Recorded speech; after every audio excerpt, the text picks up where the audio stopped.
السلام علیکم ورحمۃ اللہ وبرکاتہ. کیا حال ہے سب کا؟ الحمد للہ. نحمده ونصلی علی رسولہ الکریم. اما بعد فاعوذ باللہ من الشیطان الرجیم. بسم اللہ الرحمن الرحیم. رب اشرح لی صدری ویسر لی امری واحلل عقدۃ من لسانی یفقہوا قولی. رمضان والعشر الاواخر. اگرچہ رمضان سارا ہی عبادت کا مہینہ ہے، مگر اس کے آخری عشرے کی عبادات کی خاص فضیلت بیان ہوئی ہے. رمضان کے آخری 10 دنوں میں اپنے اہل و عیال کو عبادت کے لیے خصوصی ترغیب دلانا، نبی کریم صلی اللہ علیہ وسلم کی سنت پر عمل کرنا ہے. حضرت عائشہ فرماتی ہیں، کان النبی صلی اللہ علیہ وسلم اذا دخل العشر شد مئزرہ واحیا لیلہ وایقظ اہلہ. جب رمضان کا آخری عشرہ شروع ہوتا تو نبی صلی اللہ علیہ وسلم عبادت کے لیے کمر بستہ ہو جاتے، راتوں کو جاگتے اور اپنے اہل خانہ کو بھی جگاتے. یعنی صرف خود ہی نہیں جاگتے تھے، گھر والوں کو بھی جگاتے تھے. تو اس سے کیا پتہ چلتا ہے کہ یہ ایک اجتماعی عبادت ہے جس میں سب لوگ مل کے عبادت کرتے ہیں، اور رات کی عبادت ہے. آج کی یوتھ کو رات کے وقت جاگنا بہت پسند ہے. ایسا ہی ہے نا؟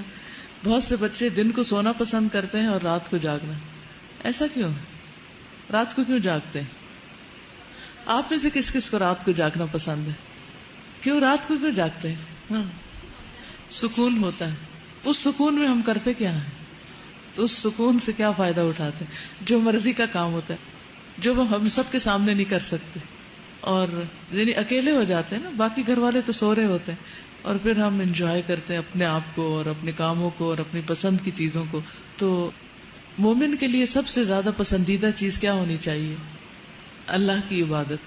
تو اس کے لیے بھی دن کے مقابلے میں رات کا وقت رکھا گیا ہے. ٹھیک، سارا سال تو ہم عشاء اور فجر کی نماز اگر پڑھ لیں تو وہ بھی بہت اچھا ہے. تہجد جس کو نصیب ہو جائے وہ تو بہت ہی خوش قسمت ہے. لیکن رمضان کی راتوں میں تو قیام لازم ہے، اور پھر آخری عشرے میں تو جتنا زیادہ جاگ سکے. تو جس کو شوق ہے جاگنے کا، اس کے لیے تو بہت اچھے دن آ رہے ہیں. ان کے لیے جاگنا تو کچھ مشکل ہی نہیں.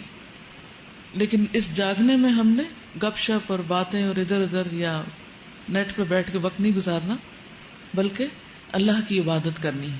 ایک اور روایت میں حضرت عائشہ بیان فرماتی ہیں، کان رسول اللہ صلی اللہ علیہ وسلم یجتہد فی العشر الاواخر ما لا یجتہد فی غیرہ. کہ رسول اللہ صلی اللہ علیہ وسلم عام دنوں کی نسبت آخری عشرے میں خوب محنت اور کوشش کرتے.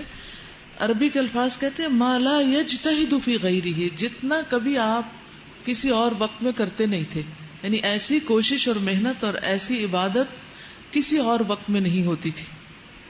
تو اس سے کیا پتہ چلتا ہے کہ ہم نے اس کے لیے خاص طور پر پلاننگ کرنی اور زیادہ سے زیادہ اس وقت کو اچھی طرح گزارنا ہے. آپ صلی اللہ علیہ وسلم حضرت فاطمہ اور حضرت علی کا دروازہ بھی کھٹکھٹاتے اور فرماتے، الا تقومانی فتصلیانی، کیا تم دونوں نہیں اٹھو گے، نماز نہیں پڑھو گے؟ آپ آخری عشرے میں ہر رات مغرب اور عشاء کے درمیان غسل فرما کر خوشبو لگاتے تاکہ عبادات کے لیے تازہ دم ہو جائے. کس وقت؟ یعنی افطار وغیرہ کر کے کھانا کھا کر اور تراویح پڑھنے سے پہلے کے وقفے میں، تاکہ پوری طرح فریش ہو جائے. تو ایون اگر آپ نے پراپر غسل صبح کے وقت لیا ہوا بھی ہو تو اس سنت کو پورا کرنے کے لیے چند مگے پانی کے اپنے اوپر ڈال لیں تاکہ رات آپ کی اور زیادہ فریش گزرے، اچھی گزرے. اب اس میں یہ کہ کرنا کیا ہے، رات کو جاگ کر کرنا کیا ہے، اس کی لسٹ بنا لیں. مثلا پہلے آپ قیام کریں گے تراویح کا، پھر اس کے بعد آپ کچھ اذکار کر سکتے ہیں، تلاوت کر سکتے ہیں، کوئی درس و تدریس کر سکتے ہیں، اگر کٹھے گھر میں کچھ لوگ ہیں کچھ سیکھ سکھا سکتے ہیں. پھر اس کے بعد بیچ میں چائے بھی پی سکتے ہیں تاکہ جاگ سکے. پھر اس کے بعد یہ ہے کہ پھر دوبارہ قیام کریں اور پھر فجر پڑھ کے پھر کیا کریں، پھر آرام کریں. ان راتوں میں لمبی دعائیں بھی مانگیں، ٹھیک ہے، کیونکہ دعاؤں کی قبولیت ہوتی. اسی میں طاق رات ہے، اسی میں جبریل اور فرشتے اترتے ہیں اور سب کو دیکھتے ہیں کہ کون کون عبادت کر رہا ہے، اور جو عبادت کر رہا ہے اس کو بخش دیا جاتا ہے. تو دعائیں جو ہیں اب ماشاءاللہ کافی آپ کے پاس کلیکشن ہو گئی ہے.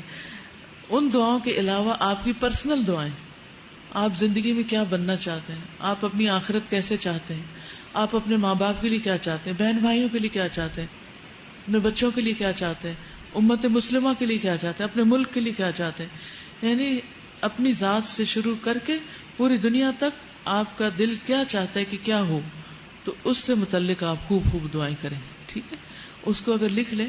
میں نے ایک چھوٹی سی ڈائری بنائی ہوئی ہے، تو اس میں جب مجھے کوئی دعا یاد آتی ہے، جب میرے اندر کوئی طلب پیدا ہوتی ہے، تو اس میں لکھ لیتی ہوں کہ اللہ مجھے یہ عطا کر. کیونکہ جب قبولیت کی راتیں یا اوقات ہوتے ہیں تو پھر میں اس کو دیکھ بھی لیتی ہوں کہ کہیں کوئی چیز بھول تو نہیں گئی، تو اس طرح آسانی ہو جاتی. یا حج عمرے وغیرہ پہ جاتے ہیں تو اس میں بھی پھر وہاں جا کر بہت زیادہ ذہن پہ زور نہیں ڈالنا پڑتا، سوچنا نہیں پڑتا کہ کون کون سی دعائیں مانگنی، وہ سب ساتھ ہی لکھی ہوئی ہوتی ہیں. ٹھیک، اور پھر میں چیک بھی کرتی رہتی ہوں کہ کون کون سی دعائیں میری پوری ہو گئی. تو الحمدللہ کافی ہو بھی گئی ہیں.